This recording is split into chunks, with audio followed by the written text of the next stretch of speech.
Here's Matt Slick. Everybody, welcome to the show. It's a nice Monday. Let's see, it's September 24th, 2018 for the podcasters. And if you want to give me a call, all you got to do, as usual, is give me a call at 877-207-2276. And boy, I got a little noise. What's going on there? Oh, I see what that is. That goes right. Nope, that goes under here. All right, well, it's tech stuff. Hey, if you want to watch, all you got to do is go to the carm.org website, carm.org. And the right-hand side, you can see, it says underneath the newsletter thing, there's a radio link and some stuff right there. You can check out the Facebook and the YouTube if you want to check it out. Also, some good news. We are going to be starting a new kind of a thing on Monday nights. And Monday nights, what am I thinking Monday nights? It's Thursday nights. So Thursday nights. So this Thursday, 3 days from now, I'll be starting a thing with a friend of mine hosting it. He'll be hosting it. Apologetics Live. And we have Matt Slick Live. We have Apologetics Live. And so what I'm going to be doing is just having the camera on and, doing what I do here, except with the camera.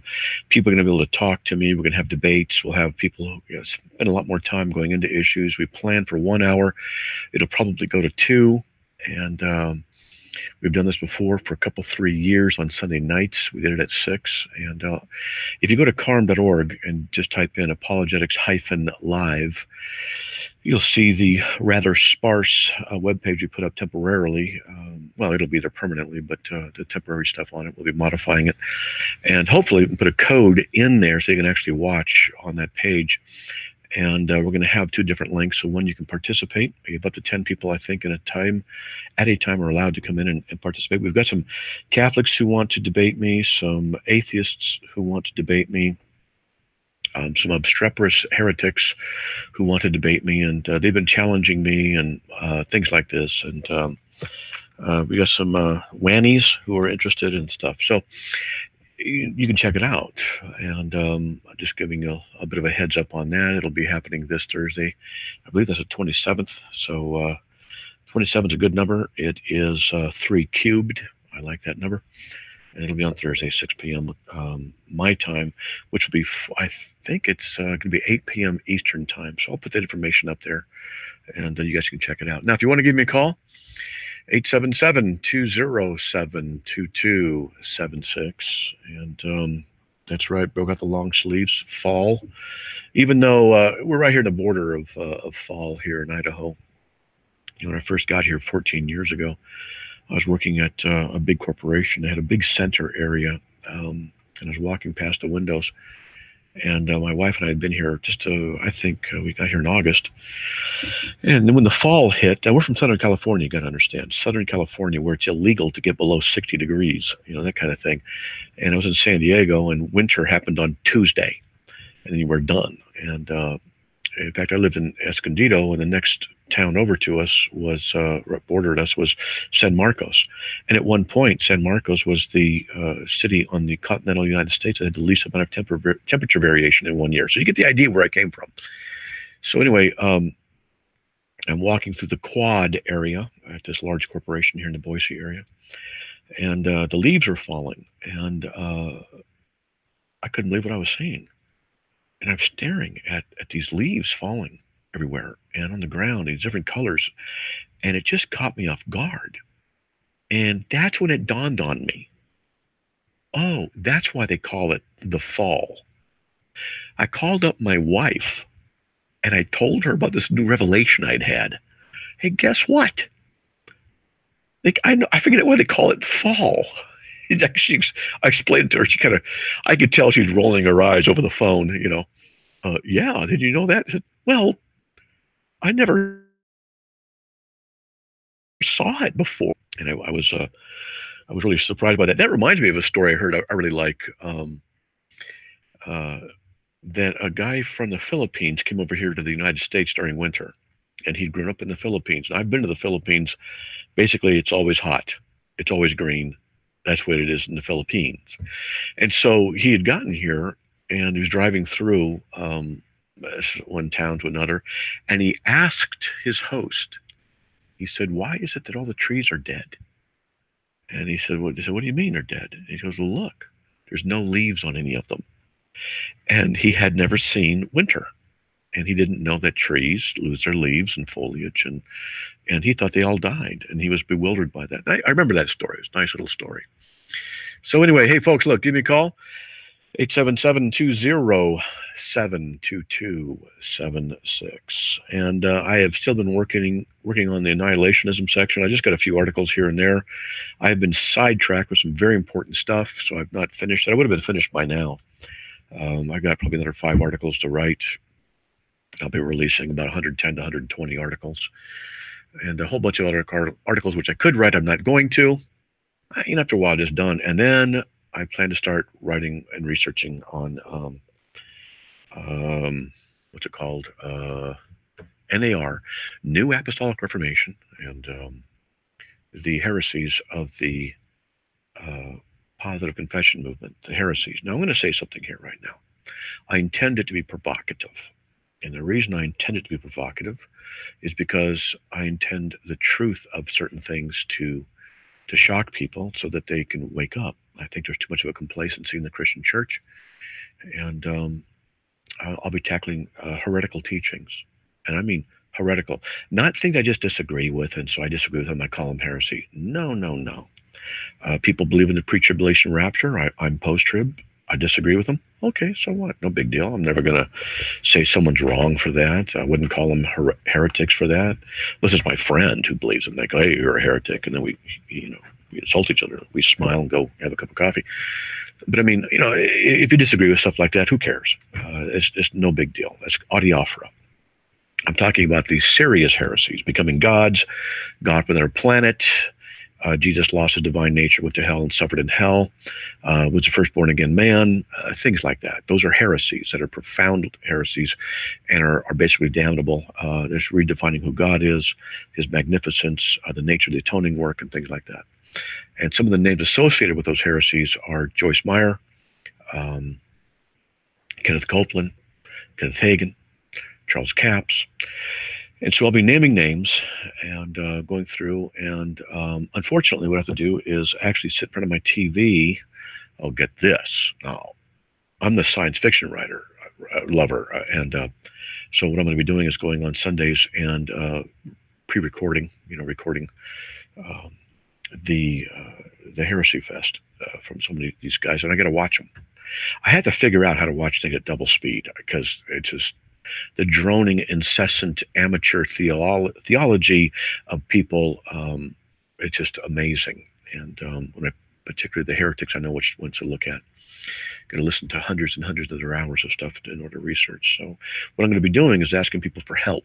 And I'll explain how I'll do that later on with a Facebook page and an email, dedicated email thing, so that I can have people tell me where things are so I can verify stuff, because I just need a lot of eyes and ears out there looking for things. And I'll have to train people or give them what to look for in order to find this stuff. It's not, we don't care about the speaking in tongues, not speaking in tongues, rapture, tying millennial thing. We don't really care.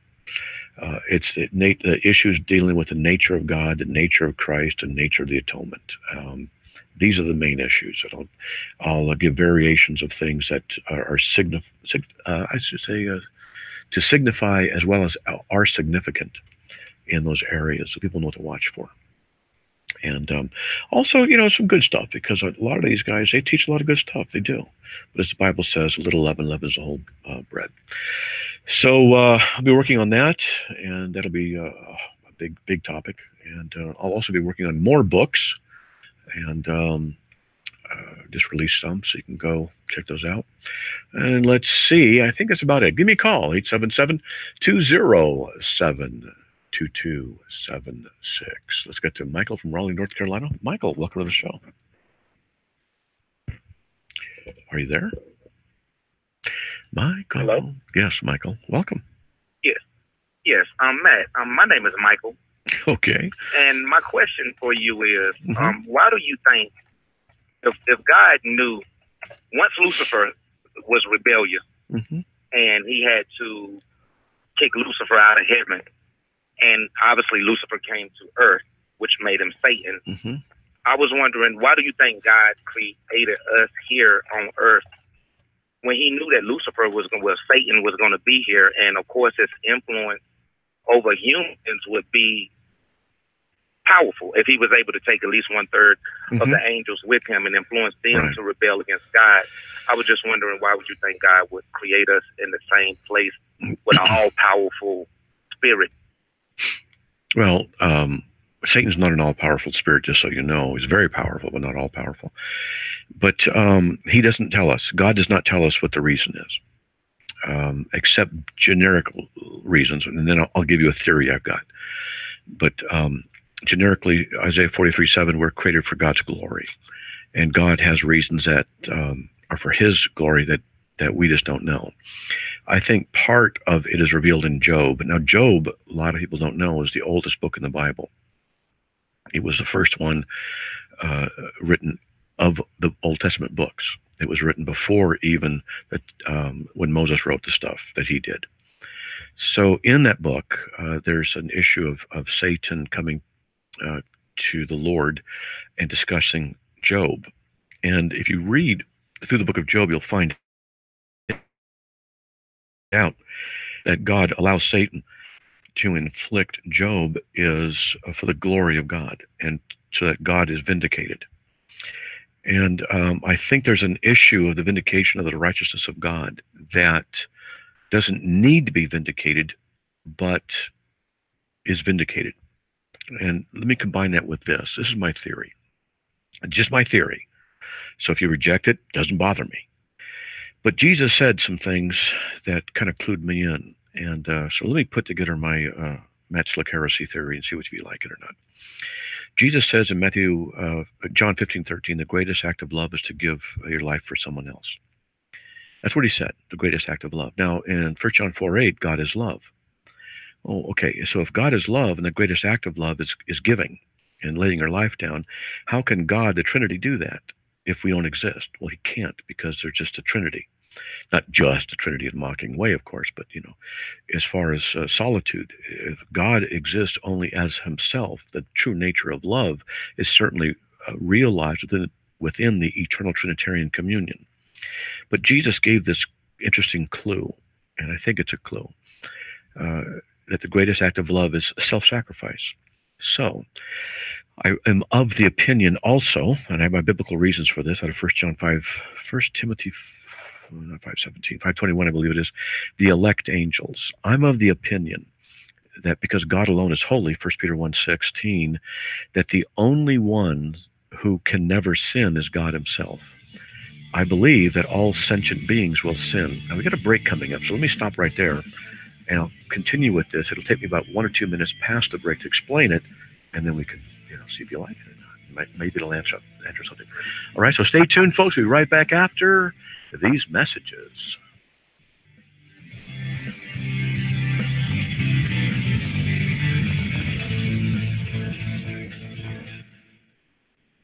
You mixed your pain meds, your sleep meds, your allergy meds. Call the Poison Helpline. Has your child eaten a tube of toothpaste, a chip of paint, a wild mushroom? Call the Poison Helpline. Have you been bitten by a spider, a snake, an insect? Call the Poison Helpline. Poisonings can happen at the home, on the job, or in the great outdoors. Call the Poison Helpline first for fast, free advice from medical professionals. Call 1-800-222-1222 anytime, anywhere. 1-800-222-1222. Save the number, save a life. Brought to you by the U.S. Department of Health and Human Services.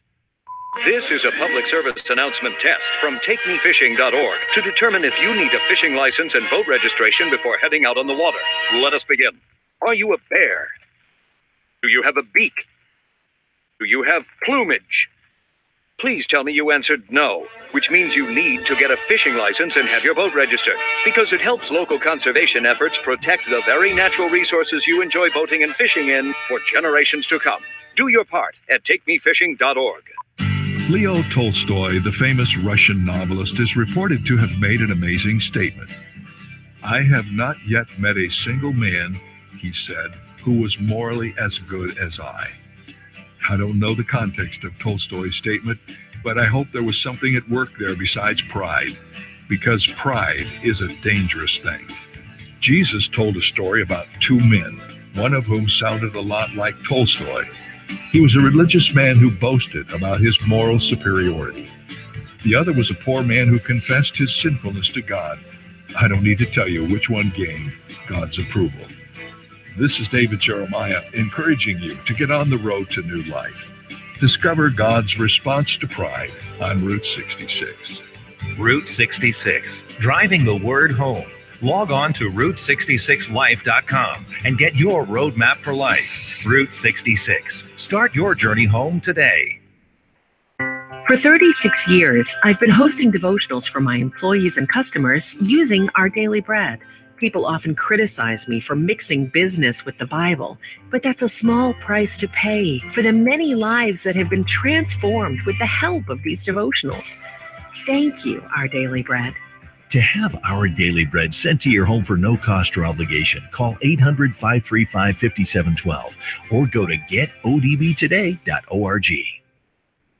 Imagine what it's like to be active your whole life and then find out you're going blind. I have age-related macular degeneration, or AMD. As a wife, mother, and grandmother, my sight is precious to me, so I was relieved to find that treatments for some forms of AMD are available, and research for additional treatments is underway. Call the Foundation Fighting Blindness today at 1-800-BLINDNESS for a free packet on reversing or managing AMD, or go to the website fightblindness.org, where I found so much helpful information. Call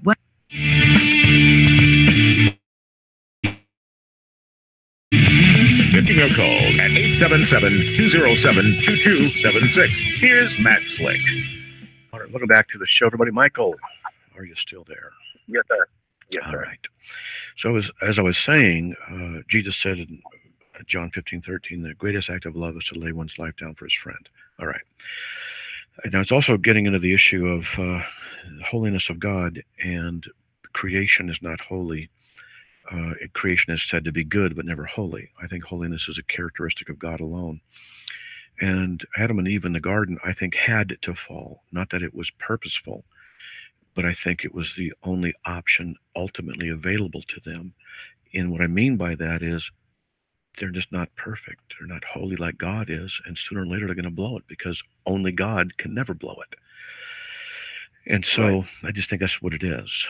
And in that, 1 John 5:21 talks about the elect angels. Well, the elect angels seem to be those angels that God chose not to fall.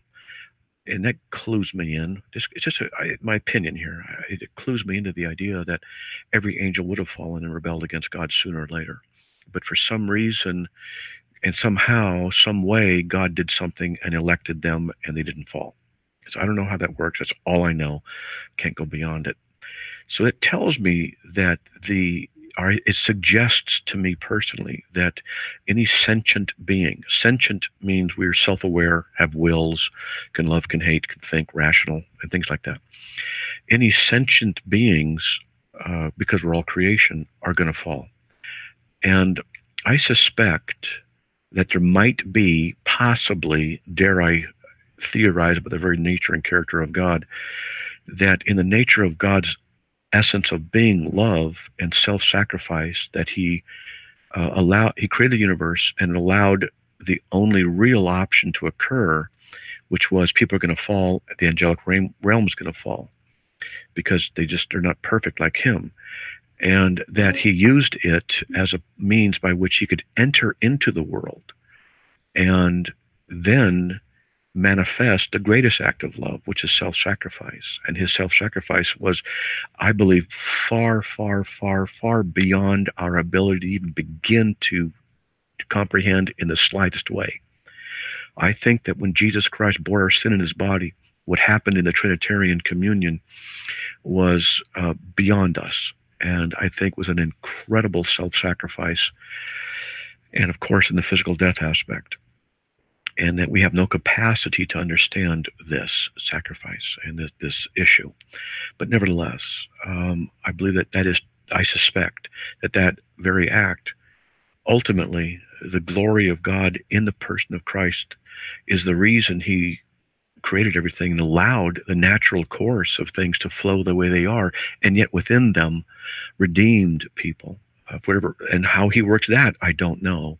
As far as what criteria he uses, has to be within him. I don't understand it all. But through all of this, that he is bringing a people to himself, and so he receives the greatest glory, manifested the greatest act of love, the greatest sacrifice, and we are the recipients of this great act of love. And so that's why I suspect that along those lines, that's why he allowed the devil to fall, Satan to fall, Lucifer, and the angels, and the fall to occur, and everything else that goes along with it. And so that's my theory. And I wouldn't die in that hill, but it's what I suspect. Make sense?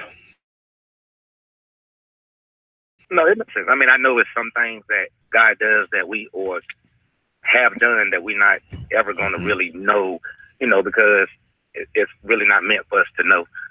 He's God. He do what he want to do, how he want to do it. And I was just wondering but what you said definitely made a lot of sense. And that's why I call you Matt. Well, thank you. It makes sense, but doesn't mean it's right.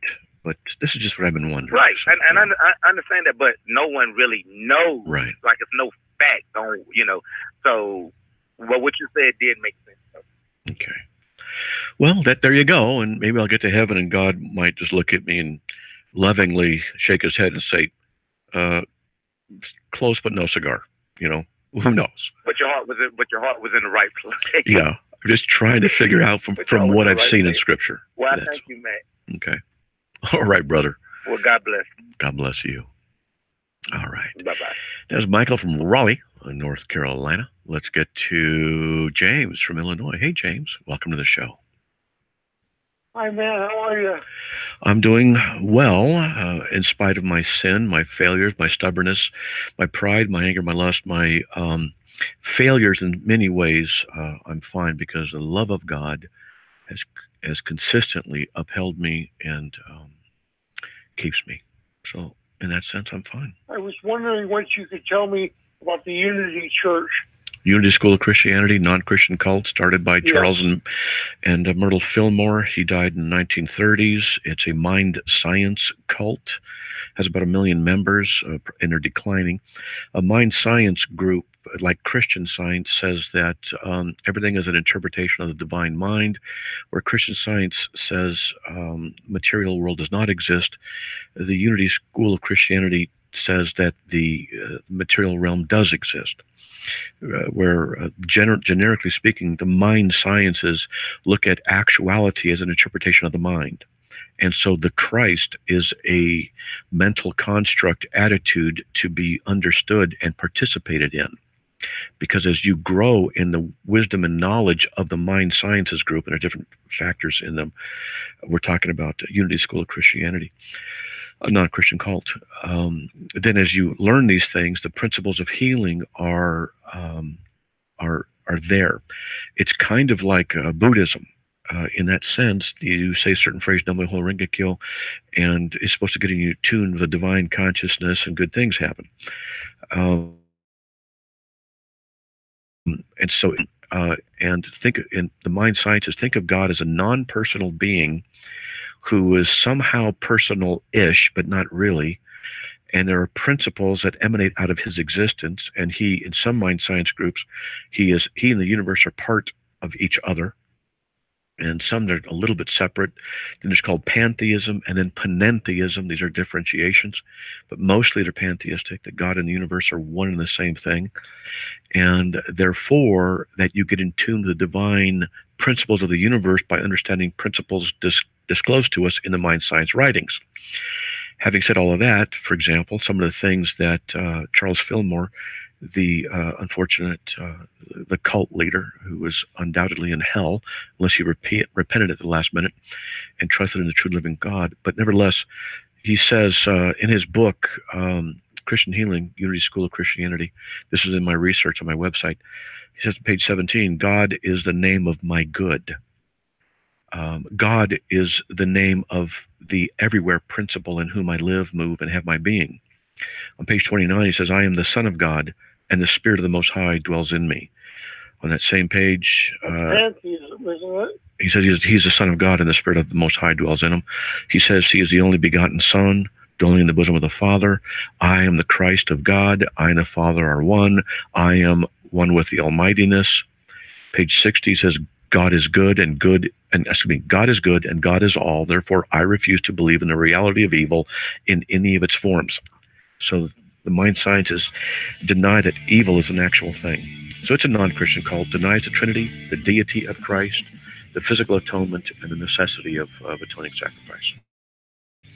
All right. Thanks, Matt. Bye. You're welcome. God bless.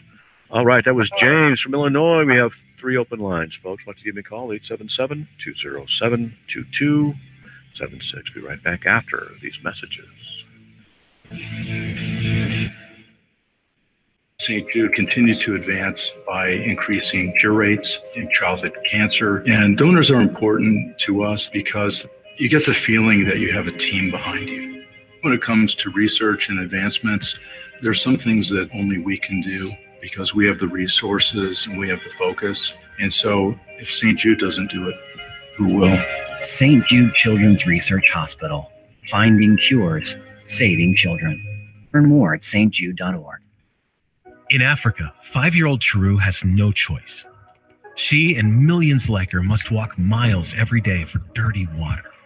But together, we can end their walk by providing clean water close by. Instead of spending hours walking to get water that makes them sick, girls can be in a classroom that expands their minds, and moms will gain back time to care for their families. Sons and daughters can grow up strong, finally free of sicknesses caused by dirty water. At World Vision, care about clean water runs deep. Deep enough to reach 1 new person with clean water every 10 seconds. Because every child, every person, everywhere deserves clean water and the chance to rise to their full potential. It's true. When you just add water, you change a life. Learn more at worldvision.org.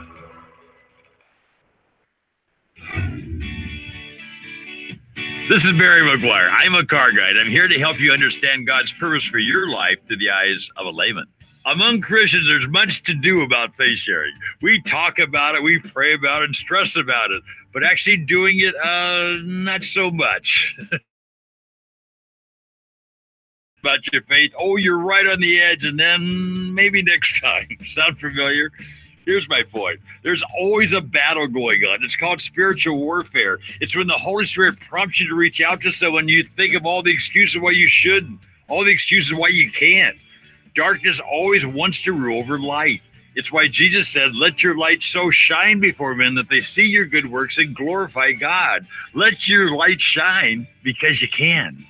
Your job is to ignite revival outside the walls of your church by moving everyone every day closer to Jesus. If you need help doing that, go to rotw.com. As a veteran of the United States military, I can finally get the opportunity to enjoy special events, things that we couldn't afford, thanks to VetTix. Every empty seat at a concert, a game, or a play is a missed opportunity to say thanks to a veteran and service member. We can give our veterans a special event where they too can create their own cherished memories. Visit vettix.org. Find out how you can make a difference in a veteran's life. It's Matt Slick Live, taking your calls at 877-207-2276. Here's Matt Slick. Welcome back, everybody. Let's get to Ryan from Pennsylvania. Ryan, welcome to the show. Thank you, Matt. I am confused about something about the laws of logic. And the last time I've contacted you and talked to you about this, you recommended that I reread some works of Greg Bahnsen. And I did that. And one of the articles that I reread was an article that was called Science, Subjectivity, and Scripture. And parenthetically, he asked as a subtitle, is science and logic invariable? That is it static or does it change? And in the article, he argues quite convincingly that the values of logic change and change dramatically. They vary quite a bit in a lot of different ways. And I was confused because I don't understand how, on the one hand, he can argue for the variability of logical truth on the one hand, and then assert that the laws of logic are invariable on the other hand. I don't know the context, can't comment. So I don't know what he was saying in that. Okay. Well, the other thing that was confusing to me was I did a research on Gödel's completeness and incompleteness theorems. And one of the things that the incompleteness theorems comes about with is that any universal system of logic yields a contradiction as true. And certainly, if you're going to assert universal laws of logic, then that's going to it's going to yield contradictions as true. So he's making a universal truth statement. Is a universal truth statement then trustworthy? Because if we can have internal contradictions within it, then can a statement be trusted? Sure. Because so wait a minute. So he says of evaluation from but he's saying any universal system of logic yields a contradiction. So that's correct. He's making a universal system of logic. Then it's a contradiction what he's saying. I'm having a trouble understanding that it's not self-refuting. It's not self-refuting because it's on a different level of logical inquiry. Just like you can evaluate logical statements, or you can evaluate logical inferences, or you can evaluate logical systems without it being self-refuting. So what logical system what logical system is he employing to make that statement? The point is that he proved this. And well, I'm just asking, I don't know who he is. What logical system? The classical laws? Is he using those or what? I mean, what's he using? What he's using is an evaluation of a system of evaluating all logical systems. And so wait, okay, so hold on. Okay. So he's developed a logical system to evaluate all other logical systems? That's correct. So he hold on, okay. That, so then I'm just learning. So then you're saying that he is so logical that he has developed a way to prove all other logical systems true or false or whatever it is based on what he's done in all areas. That's correct. Wow. And this began with the Does he walk on water too? I'm just curious. Does he walk on water also? No, he doesn't. Okay. No, I mean, Bahnsen referred to Gödel in very glowing terms also. Okay. And so he used his research to justify and used his proof to justify the logical truth of varying. And so what's your point? Okay, what's your point? I mean, okay, you're supposed to call up and ask a question. What's your point? Yeah. What's going on? My point is that it seemed to me that Bahnsen, on the one hand, proved that logical truths vary and vary significantly, and on the other hand, when he was debating Gordon Stein, he seemed to set that aside when he talked about universal laws of logic. Oh, I thought quite the contrary. When he was, I've heard this debate about 12 times, and he cleaned Stein's clock thoroughly. And Stein backed out of the other two debates they agreed to have. But this incompleteness theorem, which I think is interesting, I've not heard of it before, but he has to presuppose certain values of logic in order to even argue logically. It's a presupposition here that I'm kind of curious about, because when anybody says, well, logically this can't be or can't that, whatever, they're presupposing certain values of logic. And I want to know how they can justify the presupposition to begin with without assuming what they're trying to do, and thereby their own system is self-refuting, since they're begging the question from that perspective. Well, what this began with was with the ancient Greeks when they were using Euclidean geometry. They found that the 5 axioms yielded contradiction. And then later on, when Bertrand Russell was developing set theory, he also found out that there were things within set theory that would also yield contradictions as true. Yeah, I'm sorry. It's out of my purview, so I can't comment on the validity or invalidity or opinions or whatever it is. I've read, Kant and a little bit of Russell, and think these guys are brilliant, but I don't agree with everything they had to say. I was surprised by some of the things that Kant said. But for those who don't know, that's K-A-N-T, folks, just to be perfectly clear. But so, if you got a question, if you're asking about why Bahnsen would say what he said, I don't know. You have to go to Bahnsen Scholar and ask that. I don't know. Well, it seemed to me that when Bahnsen was debating Stein, he set aside this critique that he put forward in his journal article, and it seems to me that Bunsen was being very dishonest when he was debating Stein. Oh, so in other words, your He opinion. knew that logical truths vary. Oh, Yeah, so logical truths vary. But it's based upon his Hold own on. writings. The So it's based statement, upon his own writings. the statement, logical truths vary, is a statement. It's a logical Mm-hmm. truth statement. Does the statement itself vary? Mhm. Does that statement, logical truth that- statements vary? Does it vary, or is it absolute?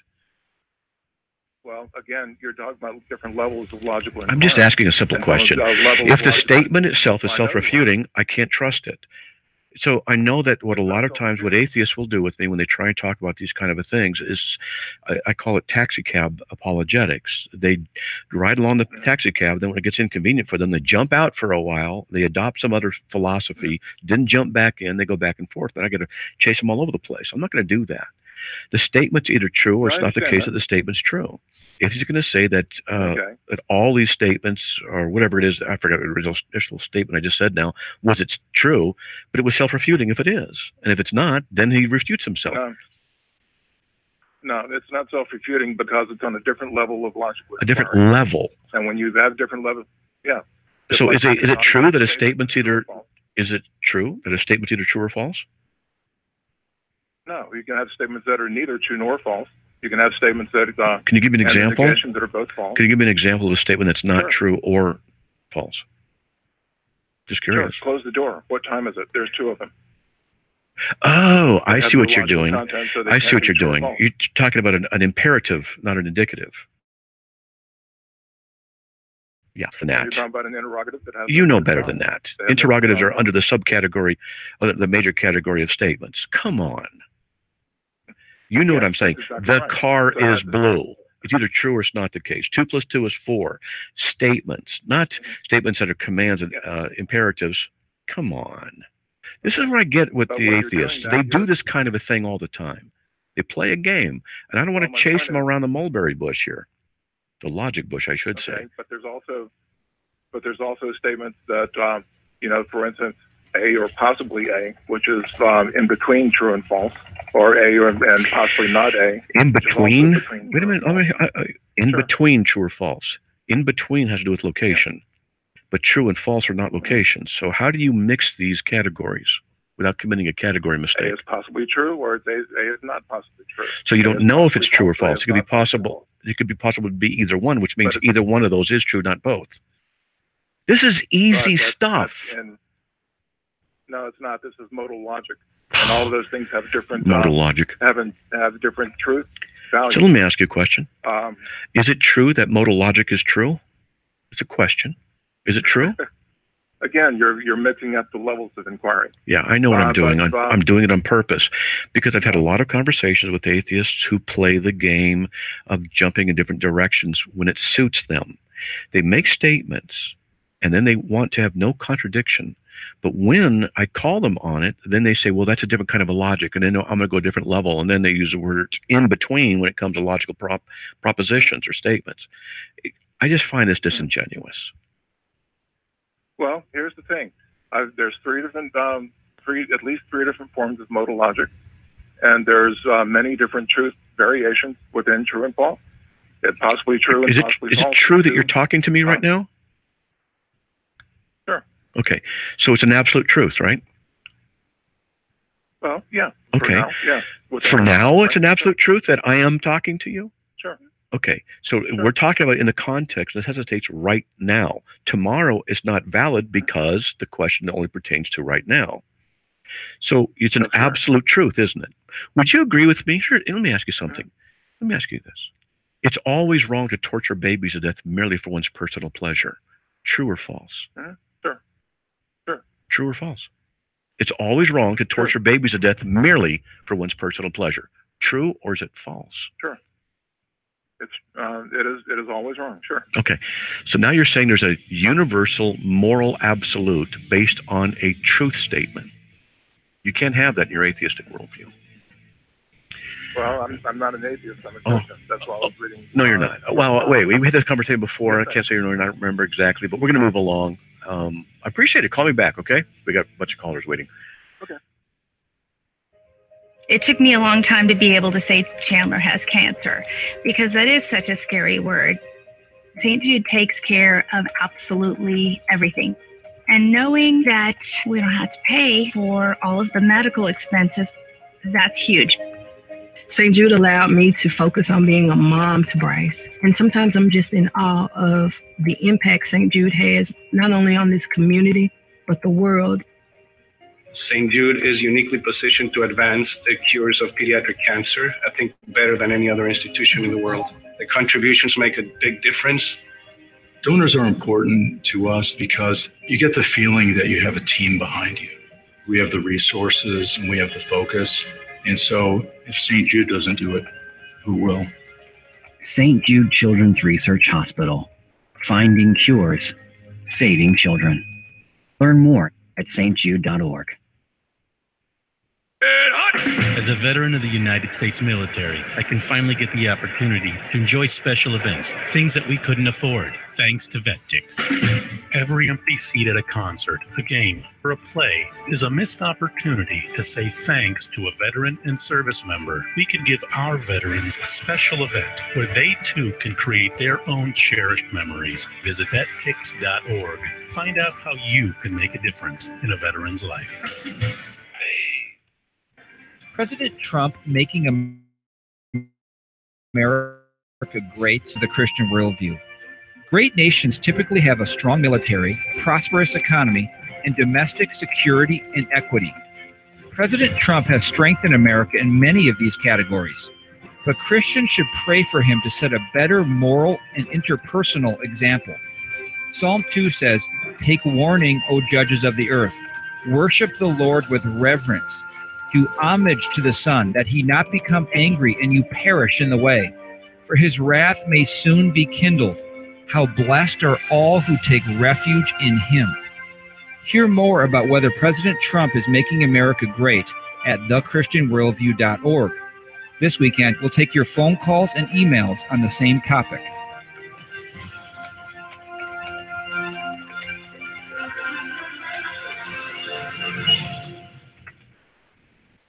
This is Mario Andretti. You know me as a race car driver, but I'm also a Meals on Wheels volunteer. I've raced against the sport's biggest personalities, but I've never met more vibrant, amazing people than the seniors served by Meals on Wheels.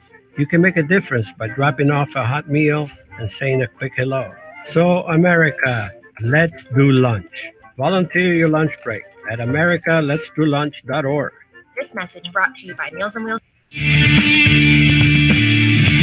It's Matt Slick Live, taking your calls at 877-207-2276. Here's Matt Slick.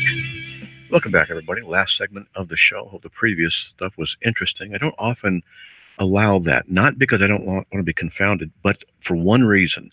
I don't want to confuse the audience or lose them. And so I thought, okay, it's good. I've been asking people, do you like those conversations? And most people have responded, yes. I've had some people email me in the past, and I've done this with atheists, where they said they lost track and just got lost and didn't turn the channel. So that's it. We know a good period of time with him. He seemed polite, but I don't think he was convincing. Nevertheless, let's get to Christine from Rochester, New York. Christine, welcome to the show. Hi, thank you. I love listening to your show. I have a question. If somebody's saved, when they die, do they go to heaven right away, or are they asleep in the grave until Jesus reigns again on the earth? I have done a very great deal of research on this particular issue, along with annihilationism, over the past several months. I've got over 100 articles I'll be releasing on it, and I am firmly convinced that people do not go to sleep into a state of unconsciousness when they die. And there are several reasons for that. But one, 2 Corinthians 5:8, to be absent from the body is to be home with the Lord. If you're asleep and when the body dies, you're not at home with the Lord. In 2 Corinthians 12:2, Paul says he knows a man whether in the body or out of the body, do not know. Such a man was caught up to the third heaven. That's the dwelling place of God. Caught up to the third heaven and heard inexpressible words. And so that means he was conscious.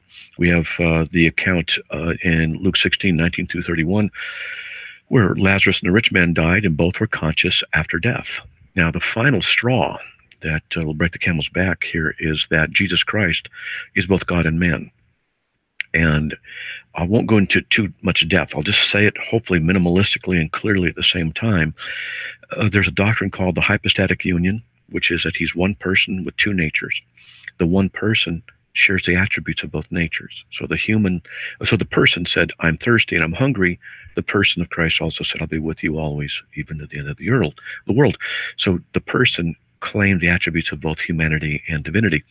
That means that if Jesus were to have died, there could be no separation between the natures.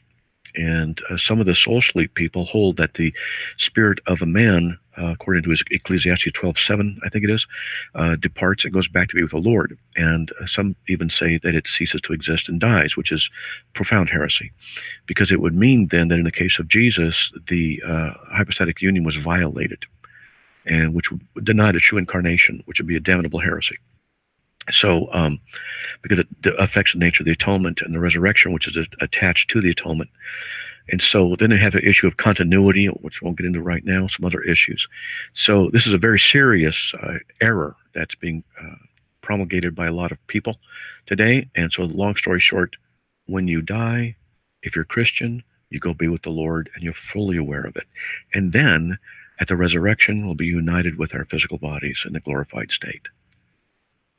Okay.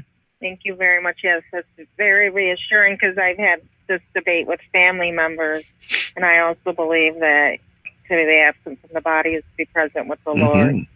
So thank you very much for answering my question. Yeah, you're welcome. All right, well, God bless. All right. God bless. Okay. All right, that was Christine from Rochester, New York. Let's get to Greg from North Carolina. Greg, welcome to the show.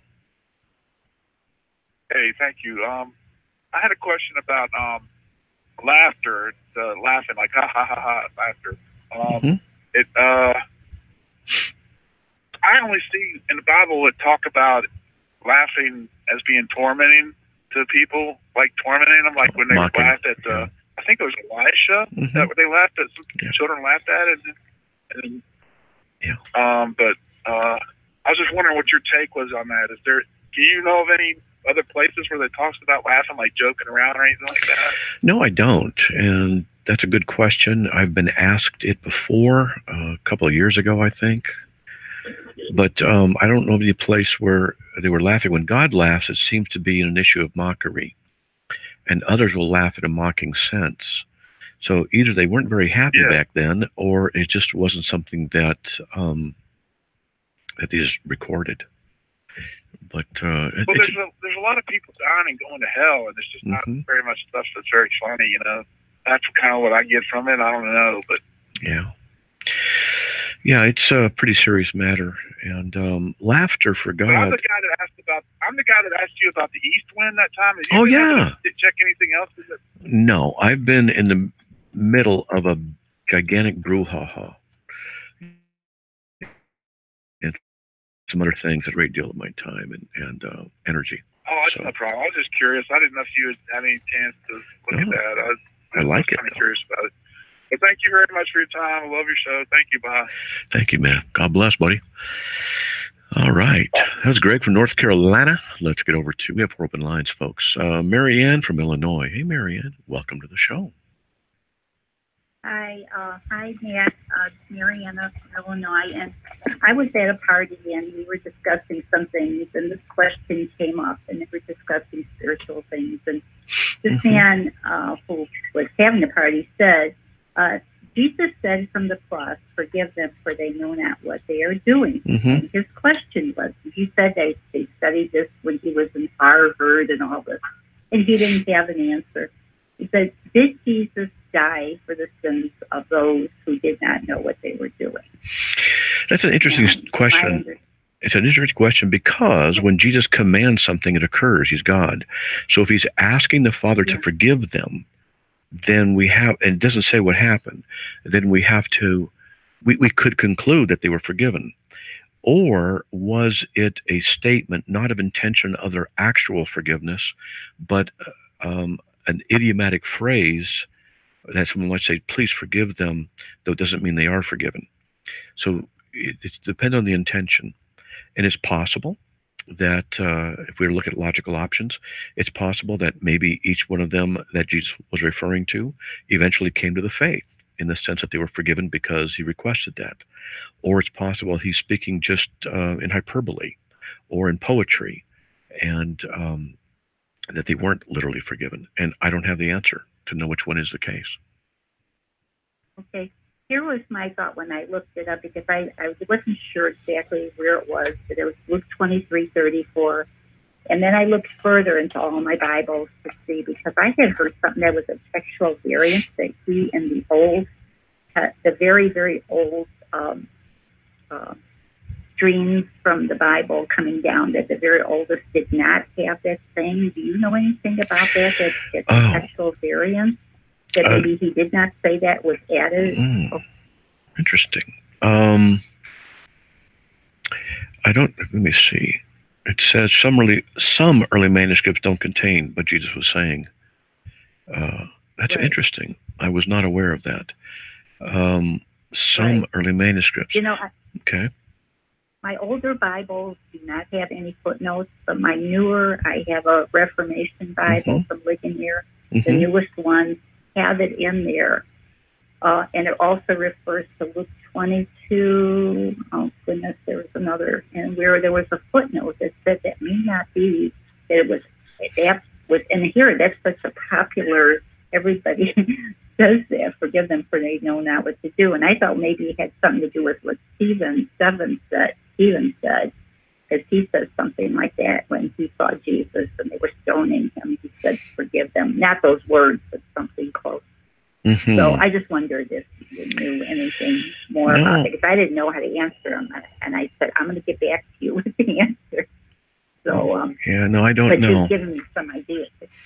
No, what I'm doing now is one of our writers at CARM is writing on King James only isms, and he's going into various issues of textual this and that. So I'm looking in that folder, which is not yet released on CARM, to see if he's got anything on Luke 23:34. And nope, he doesn't. Yeah. So because it's a textual issue, it might be something worth looking at.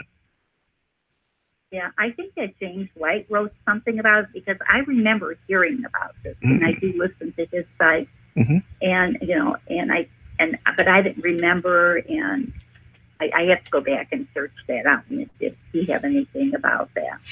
Well, I do have a lot of tools, and one of them is a textual manuscript tree tool that can go in and do all kinds of stuff with, and one of the things I've not studied very much in depth are the different manuscript trees.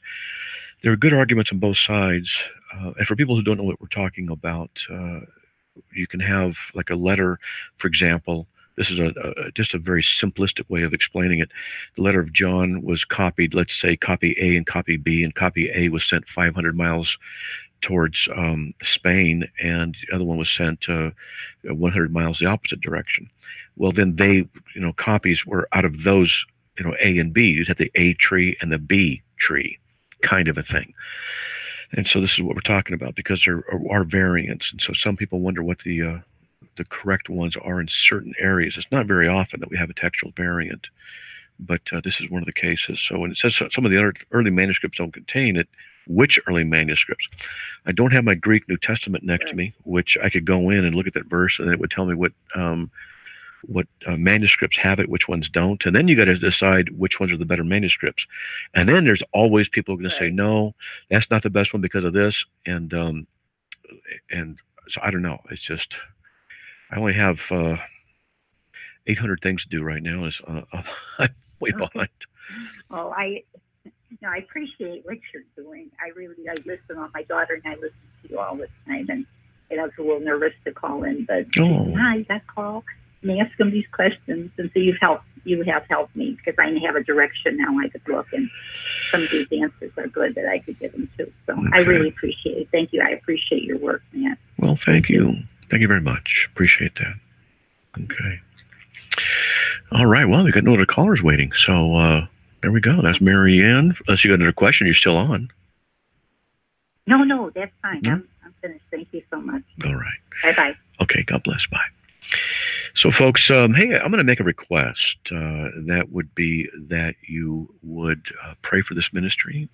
I'm not going to give too much detail, but there's been a lot of things happening lately, and we could just use your prayers for the wisdom of the people involved. And in my opinion, the enemy is doing what he can to destroy this ministry.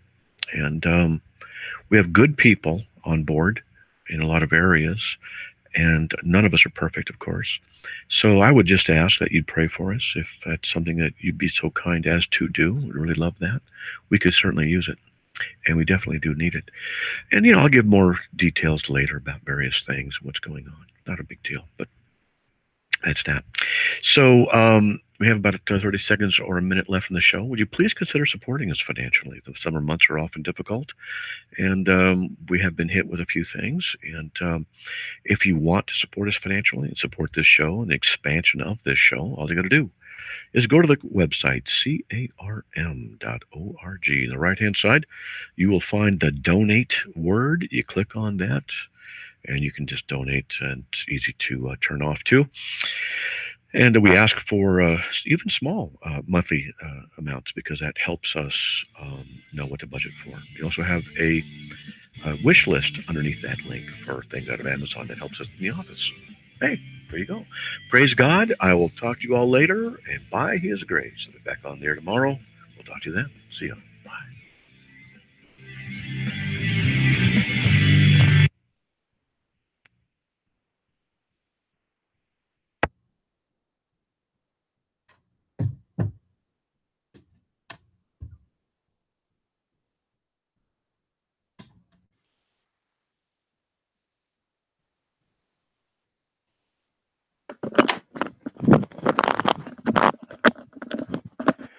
All right, you guys hear me? You can hear me in YouTube and on Facebook. Come on. There we go. You can hear me on Facebook. And I'm just checking things out. So hope you guys are okay. Hope you enjoyed the show. Carm brought you out of Mormonism? Absolutely. Praise God. Yes, the enemy is definitely trying to work against this ministry to keep people from finding the truth. Oh, man, it's... Let's just say I'm very stressed. Very. And it's been tough. Also, in order to de-stress, I went and saw the Predator movie last night. The Predator. I liked it. It was good. Now, or there's some, my kids call them, yeah, right. There's some, yeah, rights in the movie and stuff, but the special effects are pretty cool. And yeah, I'm thinking about seeing it again. So anyway, that's how I de-stress. Science fiction, going to the gym, going fishing. Yeah, thanks. We need a lot of prayers. Now you know what Matt's nightmare will consist of the next week. What's that? Jerusha Wheeler. What's my nightmare that will consist of the next week? For the next week. My nightmare would be listening to country western music while musicals, a cappella musicals are dancing musicals are on TV. That is nightmare. Okay, have you? Oh no, I get it. Nightmares. Oh, I get you. Nah, those movies don't give me nightmares. I love that stuff. Actually, I'm thinking about writing a sci-fi novel. I've been thinking about it. I got an idea that I've liked, and I've been playing with it for a while. So probably never do it, but I got other books to write. Yeah, that's right. Country western. You know what? Country western music. I know that people like country western. I cannot understand why anybody likes it. And to me, it's a bunch of people singing nasally through their nose with a twang.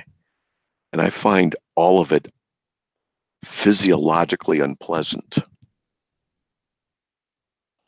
I would rather, if I was with some guys and we're 10 miles from home and they're playing country western, and I said, dudes, I can't take it, man. They go, no, you either walk, or if we listen to this, I'd get out of the car and walk back 10 miles. I'm serious. That's how much I don't. I say, okay, fine, stop the car. I'm out. And I we're not friends anymore. That kind of thing. It's the auditory version of a trip to Walmart.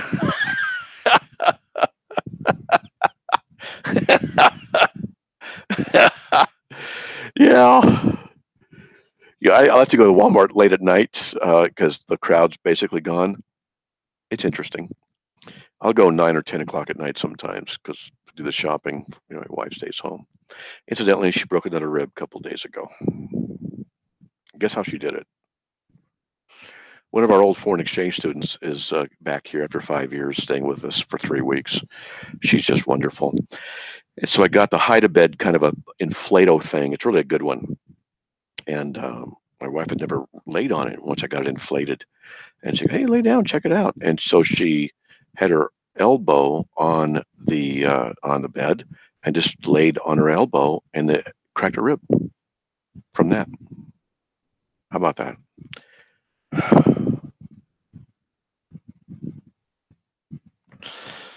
No, I can write a non-vulgar sci-fi novel. Yeah, I read The Martian, and I had to skip over all kinds of stuff. It's just ridiculous. But I'll tell you what my idea of a sci-fi novel, the opening is this is the opening, is this guy is at a telescope place on a high mountain, and he has access to radio astronomy telescopes, and he's been observing a certain cluster of stars. And just to do it, he sends out a signal. He's been doing it once every 2 years. There's a need to do, and he just sends a little blip out. And so he does his third one, and just to do it. And I get the details why, but and so he then decides to go home, and he gets out into his car, and he's driving home, and his car quits, and he can't figure out why. The lights go out, all the electronics go out, and he's outside looking at the hood. Under the hood, he doesn't know what he's doing, and he turns around to go back to the car door, and there's a metallic face in front of him, and he blacks out. And the next thing he knows is he wakes up in a brightly lit room, and that metallic face is standing over him saying, "We have him." And that's how it opens up. Yeah. Yeah, I got to finish my second novel, The Influence. And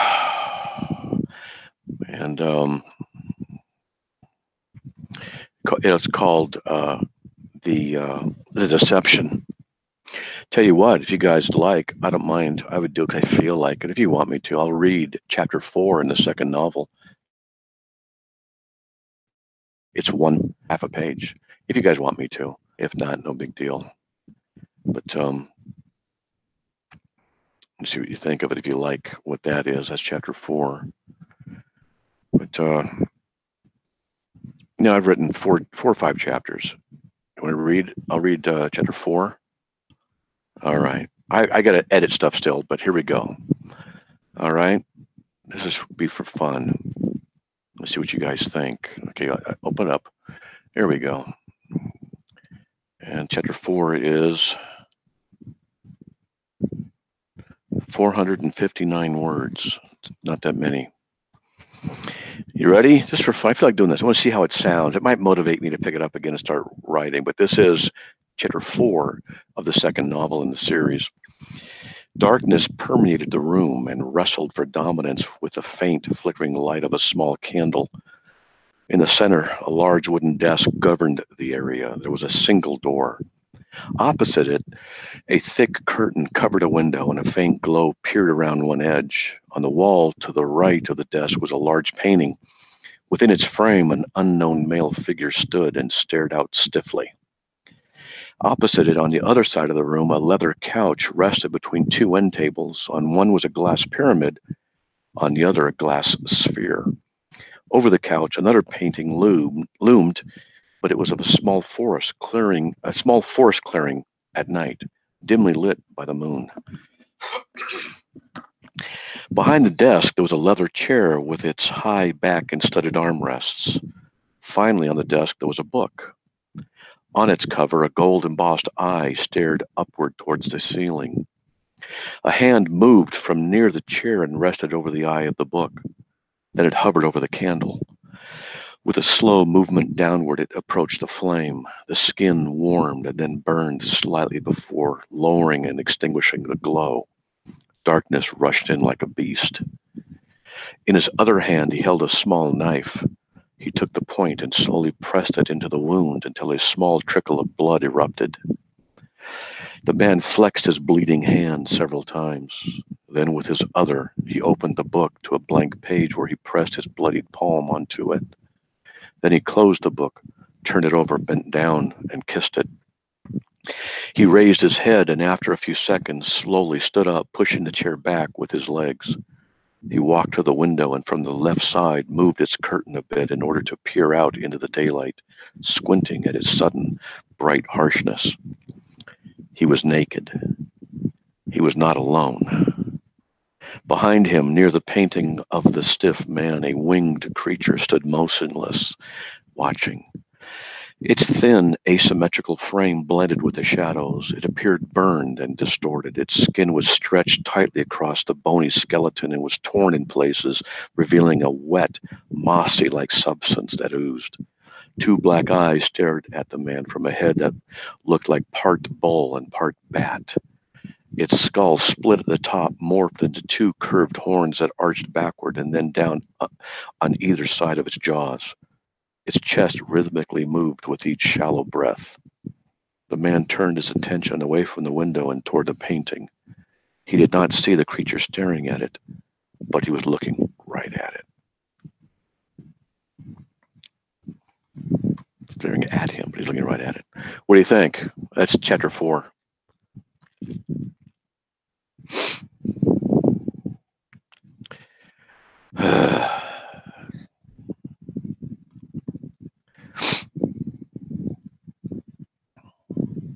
Sound like you after my wife beats you up.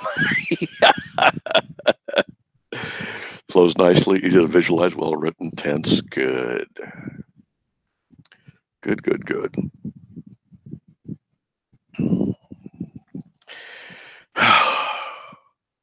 Writing this second novel is going to take a lot of work. I have to write an outline, a plot. I actually devised maps, time frames, people, characteristics. I'm going to introduce some stuff, another person for the third novel. But you still don't know about the character that has art and sculptures everywhere. That's exactly right, Jerusha. Why? You like that, huh? I am surprised at how much I enjoy writing like that. I just never thought I had it in me, but I like it. What do you mean? A little too much detail? Oh, okay. Well, let me ask you guys, do you think it was too much detail? Just about right? What do you think? Some people like that style. Some people think it's too much. Some people don't think it's enough. Just, it won't bother me. I write from what I think is the right flow, and I just go, and some people really appreciate it, some don't.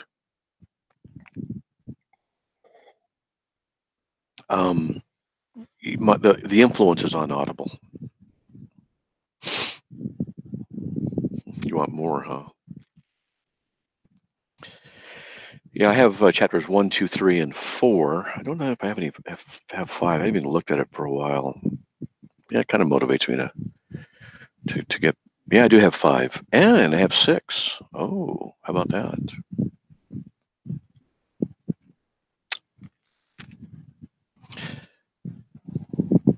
The detail piqued your imagination? Good. Well, let me tell you a story about the first novel. You like it just the way it is? Thanks, Dizzy. Sure, hope you do. And give, oh, by the way, if you read my Atheistica novella, give some reviews on it on Amazon. I'd like to see what people say. I actually released some books recently, so you guys can go check them out. No, I forgot I was going to say, darn it. No big deal.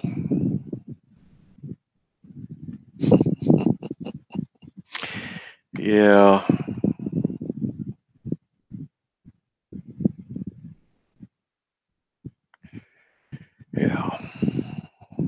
remember what I was going to say. So the first novel, called The Influence, there's a scene where the hero's wife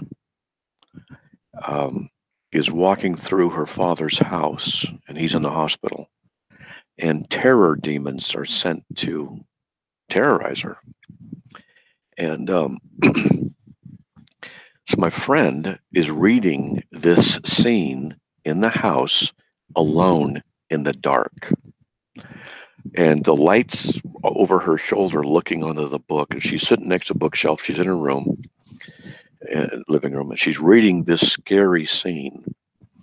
And where Kathy is walking through, she's got a kitchen knife. Something's terrorized her, and I explain how it works. The demon's facing her. She can't see it. As she exhales, it's inhaling. As she's inhaling, it's exhaling. Right there, it's whispering into her mind. She's becoming terrified.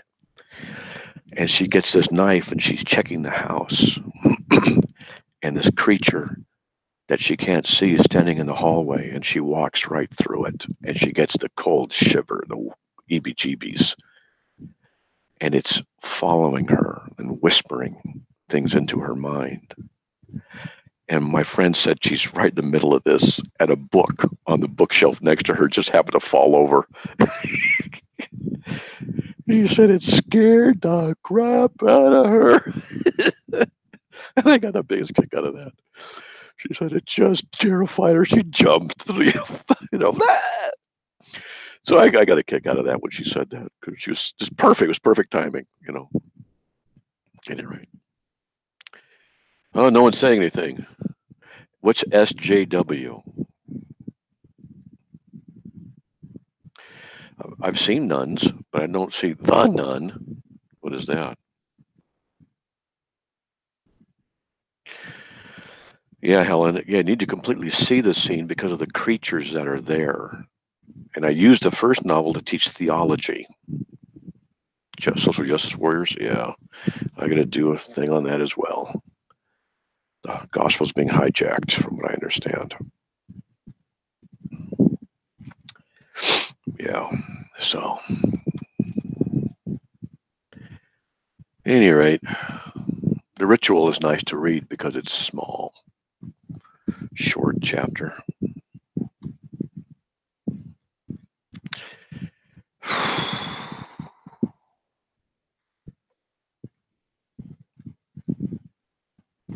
So how many of you have you read The Influence? Just curious. And like I said, if you've read my novella Atheistica, go write a review on Amazon. Go check it out.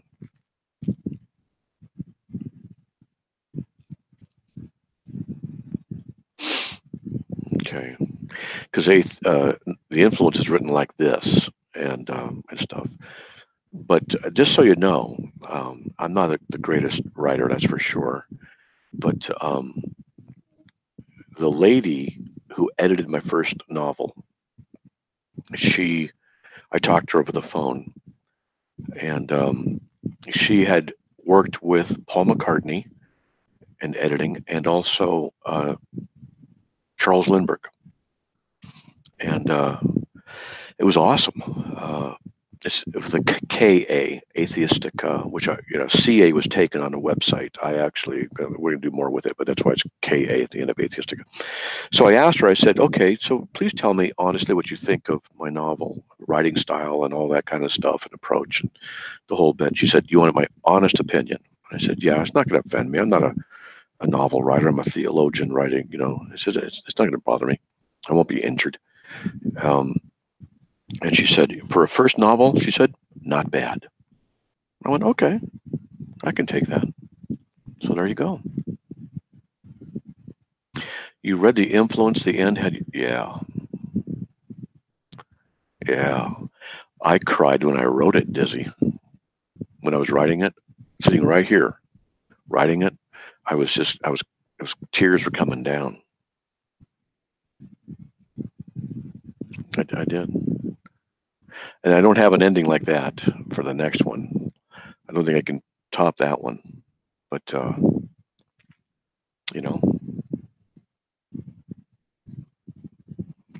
I've had a lot of people tell me they were crying at the end too. Predictable, but they couldn't stop reading it.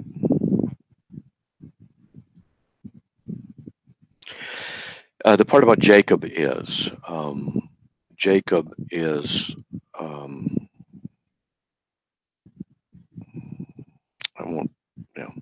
Jacob is our son, my wife and I's son, who died at birth, and he died to a birth defect. And so, anyway, so a lot of other things connected to other stuff. But so I was able to write from my heart about the loss of a son and what that does to you. So that was autobiographical, putting into Mark's words the anguish. And I had in the story was, SID, sudden infant death syndrome, and used that.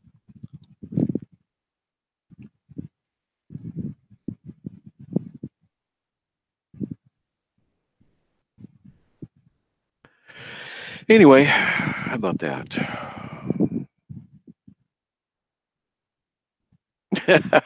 Really, Nicole? The trees, I can see why you were for the trees. Did you notice the butterfly, though? Remember the butterfly, Nicole?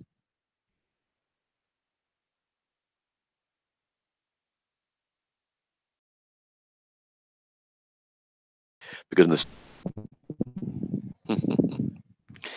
a series of, actually, I do have a series of short stories I've written, and I'm probably going to put those into some stuff. They're humorous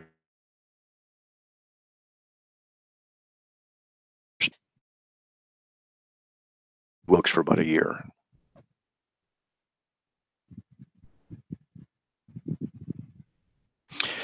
Yeah, it was a touching part, wasn't it? Full of healing. Well, the other part of it too has personal stuff too with Beth. There's a lot, but they say you write best on things like that from your own experiences.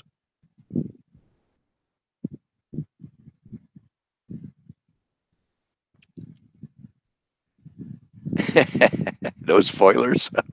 Well, the alien abduction, I don't know, that's, we'll see.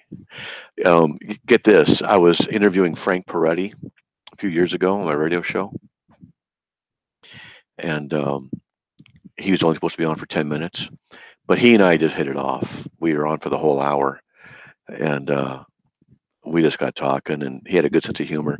He's probably the kind of guy we'd be friends. We just hit it off. One of the few guys really just cracking each other up kind of thing, and got along, got each other's bad humor. And so, if you guys know who Frank Peretti is, written like 20 books, great Christian author, very successful. And so, about half hour ish, 45 minutes ish into the show, I said, "Hey Frank, do you mind if I offer you some writing advice?" He paused. He said, "Oh, okay." And people are like, "What is Matt thinking? What is he thinking?" And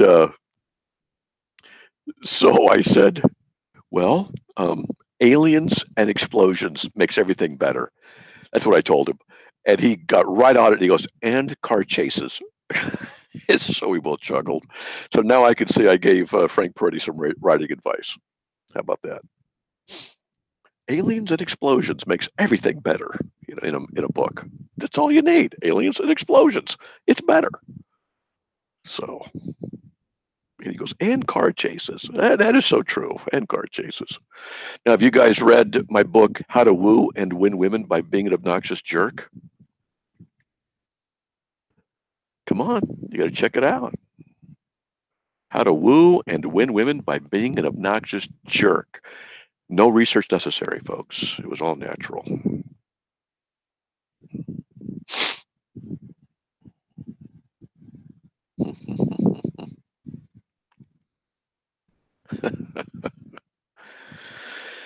All right, I'm going to go get some to eat.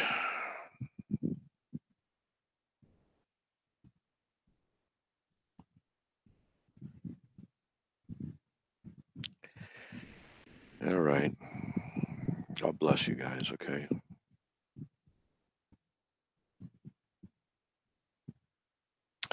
All right, I'm out of here. May the Lord bless you, all right? And by his grace, we're back on the air tomorrow. See you then. Bye.